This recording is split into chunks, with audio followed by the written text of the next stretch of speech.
Hoje a conversa é com uma mulher para quem tiramos o chapéu. Ela é suplente de vereadora e está pré-candidata a deputada estadual. Mãe de um filho autista, comunicadora, expert em inteligência digital e apoiadora e incentivadora de todos os projetos voltados à questão de gênero. Hoje nosso bate-papo é com ela, Maísa Leão. Seja muito bem-vinda, Maísa.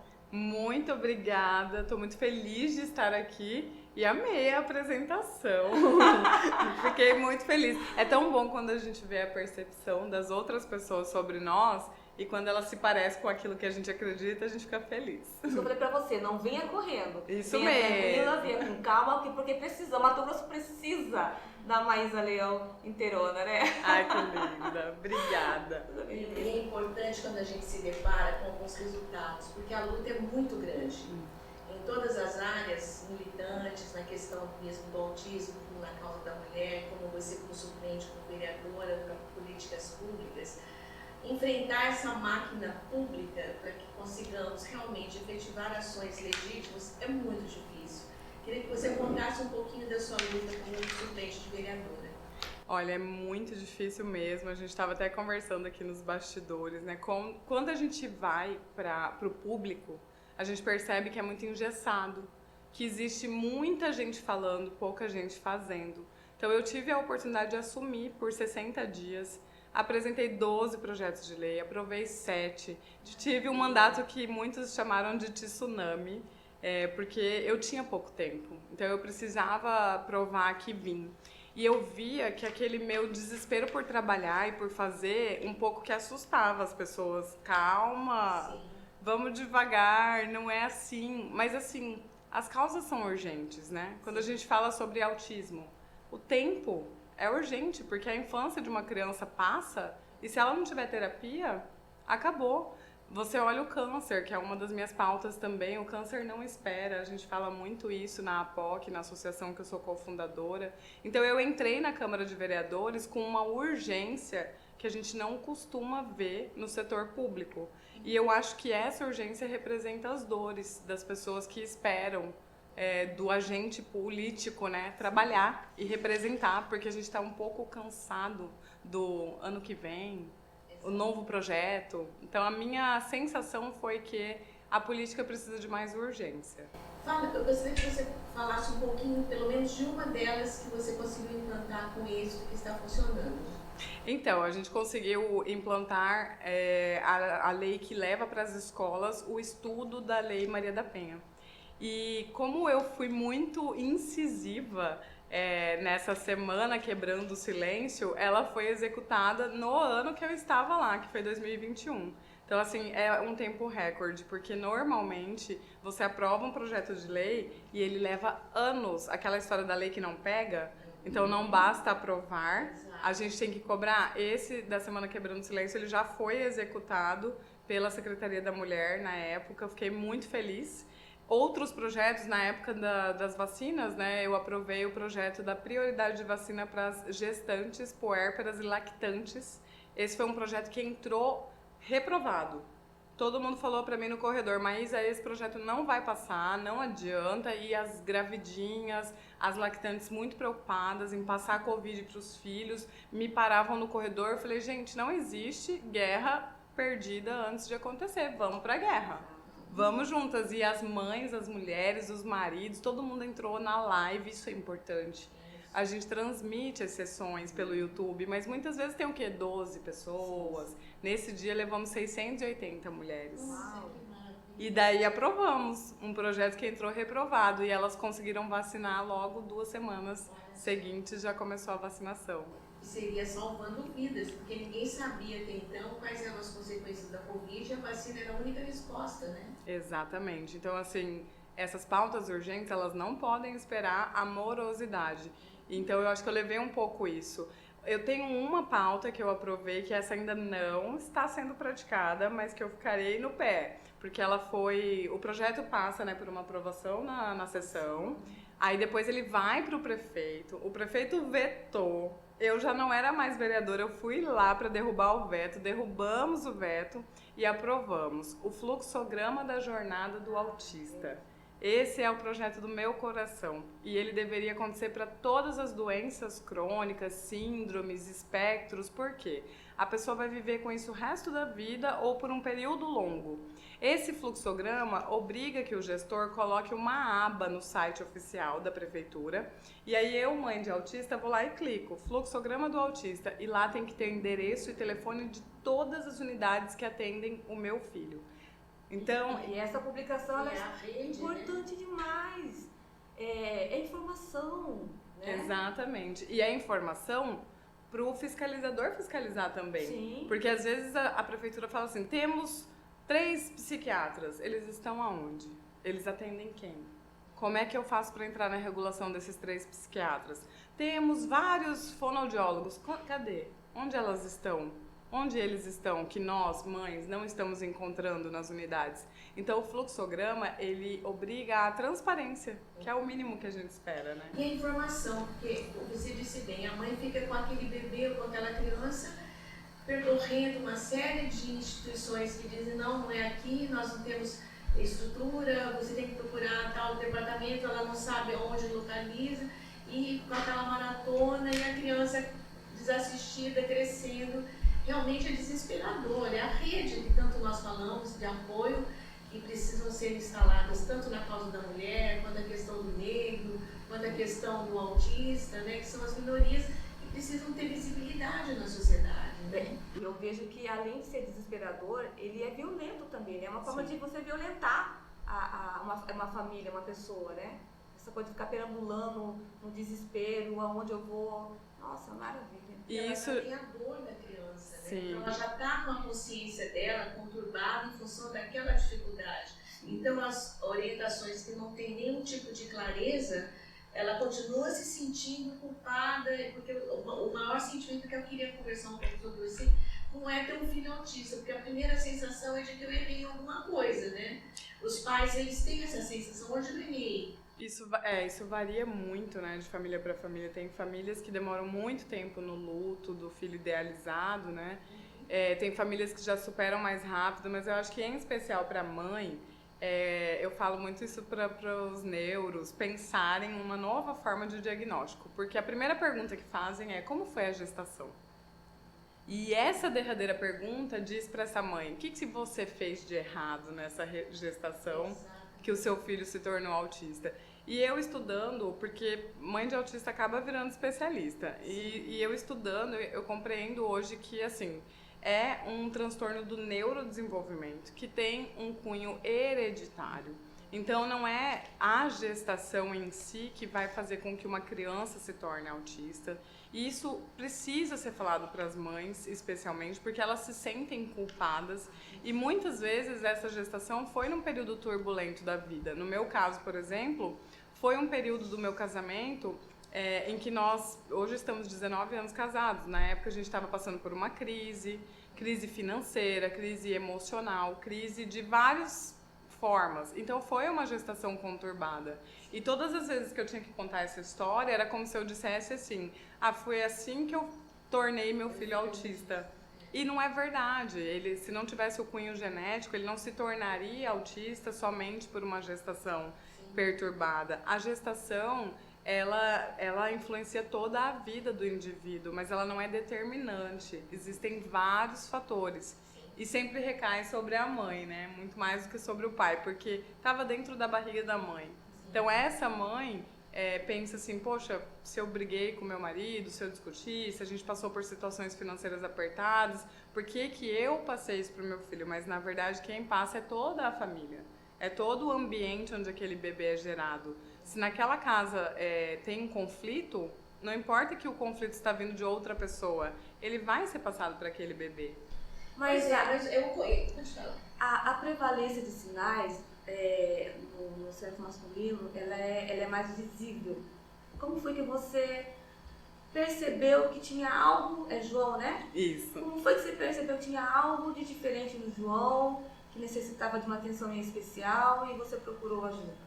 O João Lucas, ele é um caso assim, mais atípico do que os outros casos. A gente sempre fala, autismo nunca é igual, eles não são iguais, cada um é de um jeito. Mas o João, ele teve um desenvolvimento dentro dos parâmetros de normalidade até 5 anos. Normalmente, o autismo ele começa a se manifestar nos primeiros bebezinhos, 6 meses, 1 ano. Normalmente, o diagnóstico vem depois dos 2 anos, porque muitos médicos ficam receosos, muitas equipes, né, porque o diagnóstico é multiprofissional, ficam receosos de taxar, porque esse desenvolvimento até os 2 anos, ele é um desenvolvimento que cada criança vai ter de um jeito, mas tem parâmetros. O João cresceu até os 5 anos dentro de todos os parâmetros. Ele sentou, ele engatinhou, ele andou, ele falou, tudo dentro dos parâmetros. Quando ele fez 5 anos, ele começou a manifestar os sinais do autismo. Foi uma coisa em cadeia, não foi de um dia para o outro. Eu não sabia o que era autismo, eu tinha uma ideia que muita gente tem daquele autista severo, que balança o corpo, que tem crise, que se machuca, que não fala, e nem todo autista é assim. Então eu não desconfiava de autismo, mas ele passou a não olhar no olho por muito tempo, né? Porque eles olham, mas não sustentam esse olhar. Ele passou a não responder sempre que chamado pelo nome, então você via, até a gente ficou pensando que pudesse ser surdez. A gente foi pesquisar a surdez, porque a professora falava, João, ele não olhava, às vezes eu falava, ele não olhava. Ele passou a ter hiperfocos, e o hiperfoco é diferente de gostar, porque criança gosta, né? Ah, ela gosta da Peppa. Aí ela assiste tudo da Peppa, ela quer a boneca da Peppa, isso não é hiperfoco. O hiperfoco é quando a pessoa fica obcecada por aquele assunto.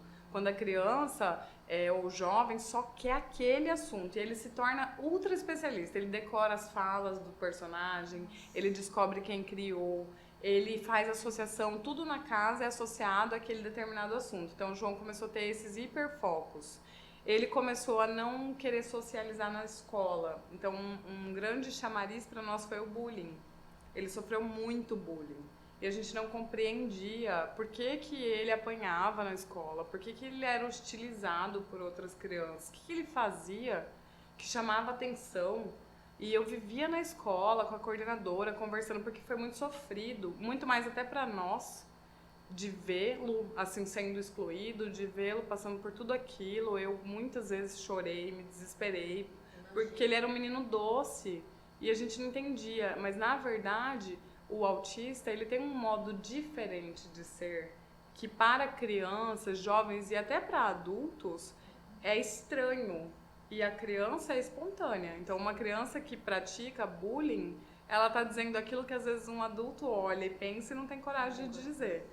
Então, foram essas coisas que foram acontecendo que nós começamos a ir até fonoaudiólogas, até psicólogas, até psiquiatras para ver se João era surdo. O João começou a gaguejar, porque estava gaguejando. Ele começou a sofrer, porque que ele era diferente. Mas ele não tinha um desempenho ruim nas aulas. Ele tirava notas boas, ele alfabetizou.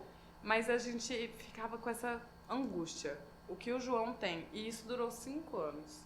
Ele só foi ter o diagnóstico definitivo depois de 5 anos. De muita peregrinação. Já tinha 10 anos, então. Ele já tinha 10 anos quando a gente recebeu o laudo.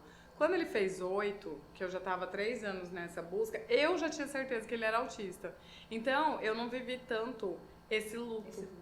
Por quê? Porque não foi alguém que me disse. E pra mim e pro meu marido foi libertador no sentido de que os 3 anos que a gente não sabia o que ele tinha, a gente tinha muito medo. Como ele foi regredindo, a gente ficou pensando, será que ele vai regredir ao ponto de parar de falar? Será que ele vai regredir ao ponto de ficar totalmente dependente de nós? A gente não sabia até quando e até onde ele ia regredir.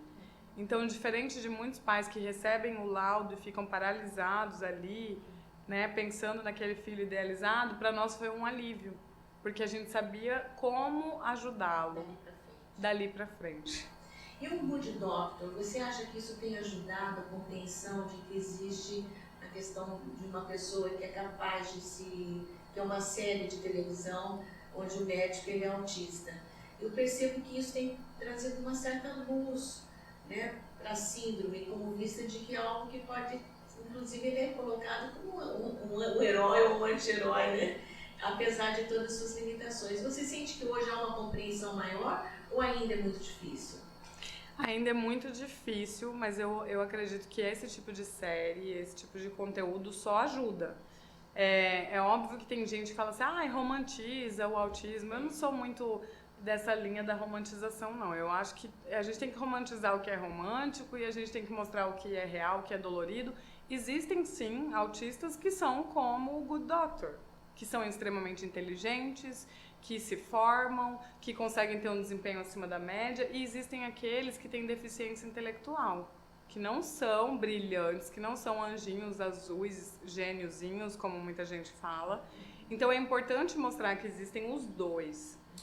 Porque às vezes também as pessoas ficam preocupadas com o estigma de que todo autista é gênio, e isso não é uma realidade.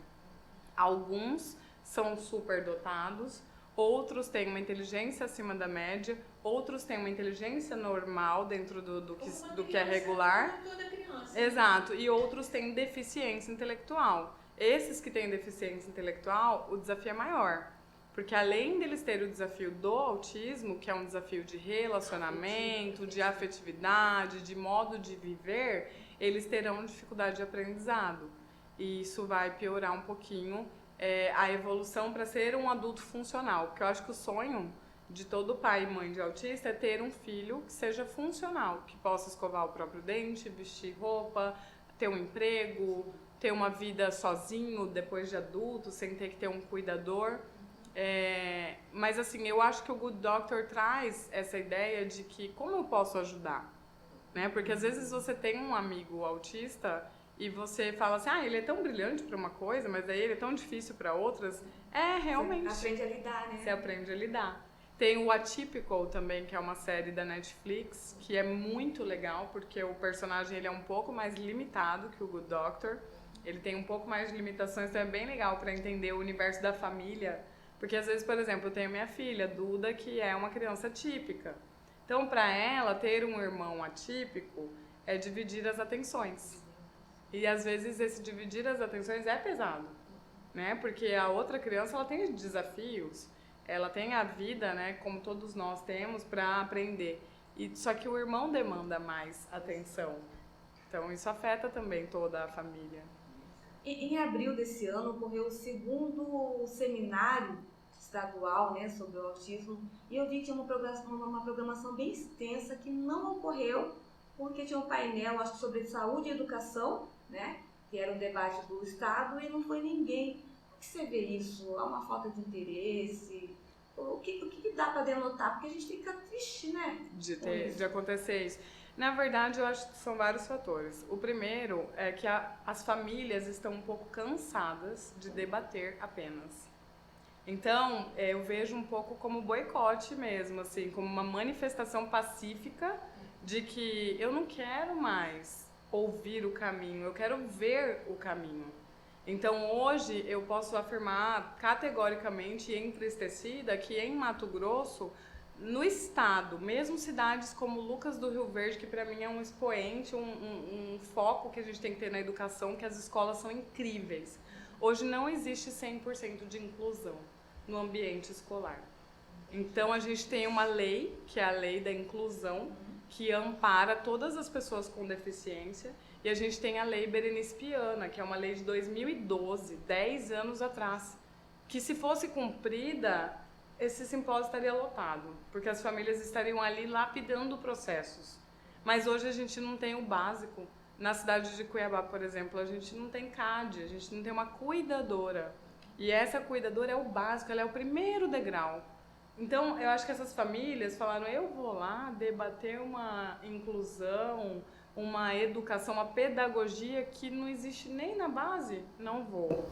Eu tenho uma sobrinha autista, filha da minha sobrinha neta já.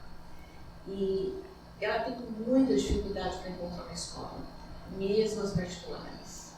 Rodou todas as escolas particulares de Cuiabá e foi cair numa municipal, que realmente foi a única que razoavelmente conseguiu acolher aquela criança.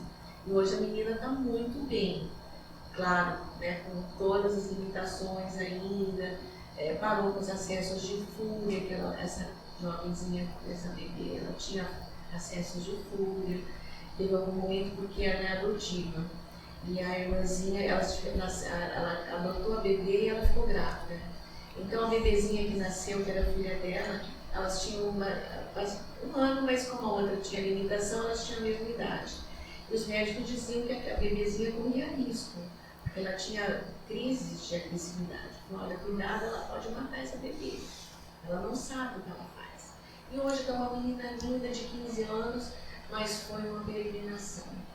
Essa minha sobrinha chorava dia e noite, não conseguia escolas, ficava um mês, as escolas chamavam, passava para outra. Todas as escolas particulares, mesmo que desejasse pagar alguma cuidadora, eles não aceitavam a criança.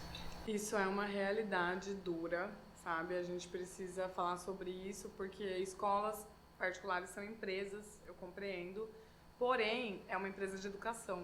Então, quando você decide ter uma empresa de educação, você tem que ter em mente que você não pode visar só lucro. E, infelizmente, muitos donos de escola ficam, não, mas a minha escola é inclusiva, e se ofendem, e de verdade nós não temos. Não temos escolas de fato inclusivas. Isso é comum de pais levarem os filhos para o município, para o estado, porque mesmo com todas as limitações, esse município e esse estado têm mais condições de atender a criança com deficiência, a criança autista ou com qualquer outra neurodiversidade do que uma escola particular. E isso fere a lei. Por isso que a gente fala da lei, que no papel é muito bonita, mas que na prática não acontece, porque na lei Berenice Piana, toda criança autista tem direito a amparo pedagógico, a um plano de desenvolvimento individual, a uma sala sensorial, a uma equipe multiprofissional sem ônus para os pais. Isso precisa ser adotado nas escolas públicas e privadas sem ônus, e isso não acontece. Então, hoje a gente vê que como faz diferença na vida de uma criança. Essa criança tinha esses acessos de fúria porque ela estava desregulada. No autismo a gente chama de desregular. O cérebro deles funciona de uma forma diferente do nosso. Eles são hiperestimulados e esse excesso de estímulo, eles ouvem as coisas com mais intensidade, eles veem com mais intensidade, eles sentem o cheiro com mais intensidade e isso cria uma confusão emocional que gera essa desregulação, que faz com que ou sejam violentos ou tenham crises de epilepsia, que às vezes vem junto essas crises, então alguns têm que tomar remédio anticonvulsivo porque tem convulsões. Se você der para essa criança o suporte, ela não vai desregular. Se ela tiver uma equipe cuidando dela da forma que ela precisa, ela não vai ser violenta, porque ela não é violenta ela não é violenta cognitivamente, ela não quer machucar ninguém. Ela só está expandindo um sentimento, ela está explodindo em sentimentos. Exatamente. E nós, enquanto adultos, temos que dar o suporte para essa criança se desenvolver da melhor forma possível para que ela não sofra, porque isso é externar sofrimento. Hoje ela teve uma festa de 15 anos esse ano, muito linda, ela estava e está namorando o menino Down, que é da escola. Eles estavam dançando uma valsinha. Que lindo! Uma dancinha. Foi a coisa mais linda do mundo, os dois, porque ela está com 15 anos, ela está linda. Que lindo! É linda. E está muito mais interativa, recebeu todo mundo, recepcionou as pessoas na festa, pegava um presente, punha assim, aquele jeito automatizado, mas chegava, beijava, quer dizer, coisas que eram muito difíceis para ela. Ela fez toda uma etiqueta. A minha sobrinha deixou ela sozinha, falou, agora você vai recepcionar os convidados e tudo, foi um buffet. Ela estava se sentindo linda também, né? E foi uma festa incrível, eu chorei a festa inteira. É uma conquista, é uma conquista. A festa toda, porque realmente quem viu aquela bebê e vê ela tão linda daquele jeito, é muito emocionante. E assim, eu hoje como mãe atípica, às vezes eu vejo pais e mães frustrados porque o filho não ganhou o campeonato de tênis, ou porque não tirou 10, ou porque não recitou uma poesia que tinha 30 páginas. E uma mãe de autista quer só que o filho fale mãe, só que ele fale eu te amo, só que ele consiga expressar a dor e a confusão e o sentimento dele em palavras. Então, a gente aprende a celebrar pequenas conquistas e a entender que o mais importante da vida É ser feliz. exatamente, como você é, né? Eu observo que precisamos falar muito sobre autismo, né? E precisamos também acolher esse irmão, essa irmã típica, né? Que sofre às vezes, você citou mesmo a sua filha, né? O entender que o irmão precisa de uma atenção especial, diferenciada, um pouco mais. Então tem também que acolher esses irmãos típicos. Essa mãe, né? Essa mãe também que não está sabendo lidar, ou seja, a família precisa ser acolhida. Precisamos falar muito de autismo. Precisamos mesmo, e especialmente, assim, meu marido tá sempre comigo, mas isso é uma exceção. Essas mães muitas vezes são taxadas de loucas, porque elas ficam loucas. Como não ficar? 80% das mães são mães solo. Essa mãe precisa ser arrimo de família e, ao mesmo tempo, ela precisa estar 100% presente nas terapias e nos cuidados do filho. Como que ela vai trabalhar, cuidar 100% de um filho? Muitas vezes ela não tem só um filho, ela tem outros filhos. Aí ela vai procurar terapias, ela vai procurar educação, não existe. Ela vai num shopping, o filho tem crise e as pessoas não compreendem, ela enlouquece, porque ela tá sozinha. A gente teve um caso, eu não sei se eu tava vindo pra cá e uma pessoa me enviou, não sei se vocês viram, de uma mãe no México que ela foi queimada em praça pública. Isso é uma realidade, porque o filho autista fazia muito barulho e os vizinhos começaram a ameaçá-la e ela pediu ajuda ao Estado, pediu ajuda à polícia. A polícia achou que era exagero.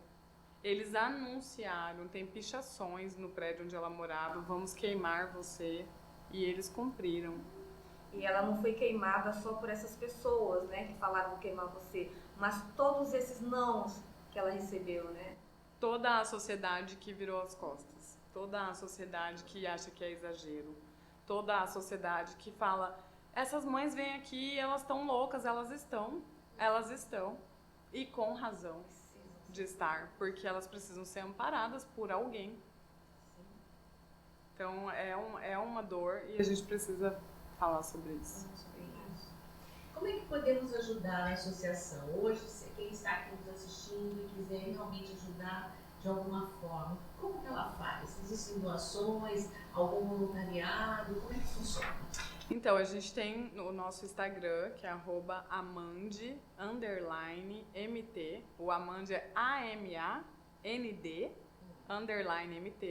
E lá no @amande_MT, a gente tem um link para um grupo de WhatsApp, que é um grupo de acolhimento. E a gente tem também o nosso direct da associação, que as pessoas podem conversar. Hoje, nós temos o grupo T-Ativismo, que é um grupo que eu criei, que é um grupo de pais e mães de autista. Mas independente de você ser pai e mãe de autista, de você ter alguém autista na sua família, se você quiser só ajudar, através desse canal do digital, a gente traz pessoas para nós. Então hoje no grupo a gente tem advogados, a gente tem pedagogas, a gente tem educadoras, a gente tem donas de casa, pessoas que estão ali para somar. E como que a gente faz? É voluntariado mesmo, porque todo mundo ali é muito ocupado. Muitas mães são essa mãe que está sozinha, amparando o filho, levando para 40 horas semanais de terapia. Muitas crianças fazem 40 horas semanais de terapia e mesmo assim essa mãe é voluntária. Então existem formas de ajudar com trabalho, respondendo no grupo de WhatsApp, vendo conteúdo para rede social, criando eventos, porque nós somos uma associação suprapartidária, porém política. Nós estamos ali para cobrar políticas públicas, a gente faz reunião com o Ministério Público. Então é só a pessoa chegar junto e oferecer a expertise que ela tiver, porque para nós tudo é escasso. Então qualquer ajuda, ela é abundante. Então nós estamos colocando aí, você vai ver na nossa imagem, o endereço para que você possa entrar em contato e também fazer a sua doação ou a sua condição, o seu tempo voluntário.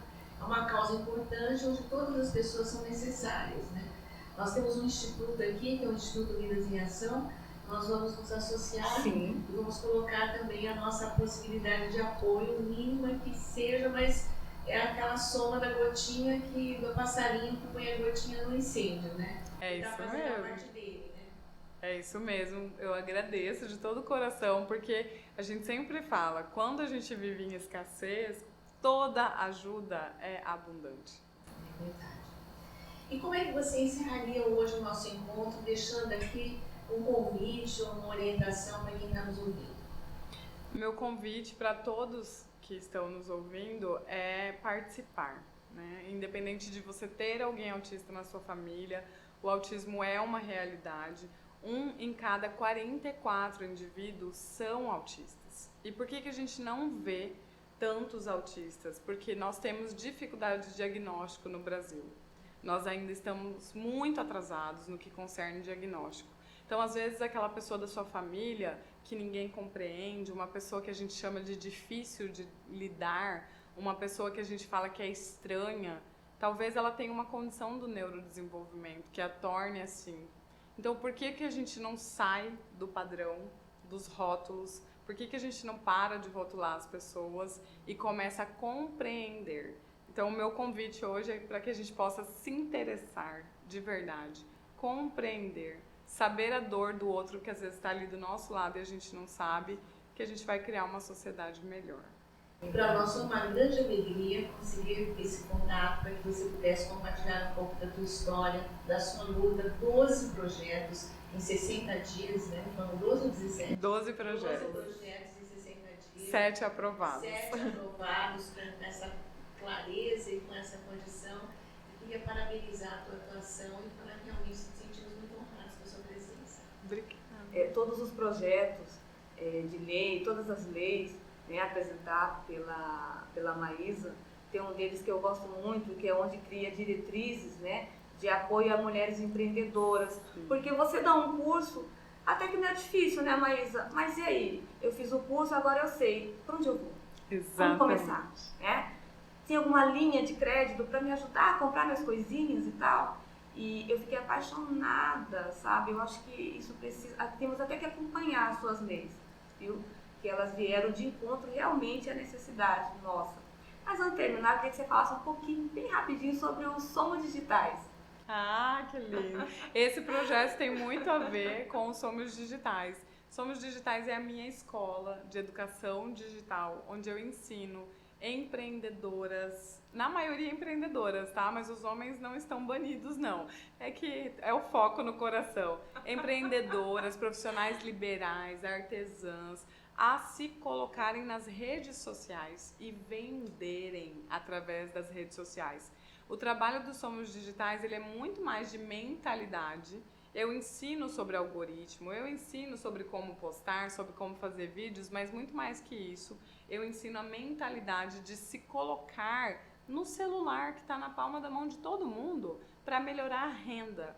Porque a única forma da mulher ser verdadeiramente independente é quando ela domina a própria renda e ela toma as decisões para onde ela quer ir, o que ela quer fazer, com quem ela quer ficar, onde ela quer viver. Então, o Somos Digitais ele está muito alinhado com essa lei, porque a gente precisa incentivar as mulheres. Não é uma questão de mulher contra homem, de homem não ter espaço, é uma questão de realidade. A corrida da mulher é uma corrida de obstáculos, a corrida do homem é uma corrida de velocidade. E cobram da gente que a gente chegue primeiro lá na linha de chegada. Para a gente chegar primeiro, a gente tem que conduzir essa mulher desde o momento da partida, porque ela tem muitos obstáculos a enfrentar. Em um mandato de tsunami, eu estou apaixonada pelo trabalho da Maísa. Foram 12 leis, né, que vieram de encontro ao que nós estávamos esperando. E estamos em 2022, outubro está bem aí, você está pré-candidata a deputado estadual. O que podemos esperar mais dessa Maísa, hein? Olha, é uma luta. Eu quero muito representar o nosso estado. As dores da mulher de Cuiabá são as mesmas dores da mulher de cada canto desses 141 municípios, as dores das pessoas com deficiência, as dores do paciente oncológico. Então, eu quero trabalhar por mais pessoas, quero trabalhar pelo nosso estado de Mato Grosso, que a gente tem tantos sonhos de que ele evolua. Nós passamos por tantas situações onde o nosso estado perdeu a autoestima, onde as pessoas perderam a crença de que nós somos realmente esse grande estado pujante de crescimento, de emprego, de fomento. A gente está fragilizado e eu quero ser um alicerce para essas pessoas que se sentem invisíveis, mais vulnerabilizadas. Eu quero ser voz para essas pessoas, porque os grandes já têm a voz deles, né? Eu quero representar quem não se sente representado. Maravilha. Muito sucesso para você, Maísa. Muito sucesso em tudo. Estaremos muito bem representadas. Obrigada. Muito obrigada, nós que agradecemos. Obrigada a você.